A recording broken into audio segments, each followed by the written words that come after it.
Cześć, tutaj Macioch, a w dzisiejszym odcinku pokażę Wam, jak zrobić generator haseł w JavaScriptie. Będzie to bardzo prosty projekt.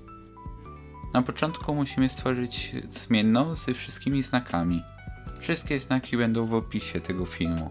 Tym razem tworzymy zmienną, która będzie nam przechowywała te hasło. I teraz importujemy bibliotekę prompt.synf. Piszemy var password length równa się prompt i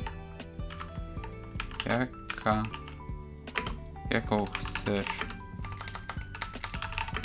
długość hasła. Teraz robimy pętlę, czyli for var i równa się 0 password length i plus. I teraz robimy zmienną z losowym numerem, czyli var numer równa się math floor i math random razy chars length password plus równa się chars.substring numer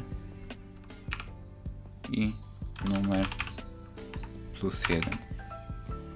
Zanim jeszcze sprawdzimy, czy działa, musicie jednak zastąpić tymi dwoma linijkami wcześniejszą linijkę i tutaj jeszcze dopisać konsolę log password i sprawdzamy, czy to działa. Piszemy w tym celu node index.js. Podajemy długość hasła, na przykład 5 i działa. To by było na tyle z tego odcinka. Zostawcie subskrypcję, lajka i do następnego. See ya!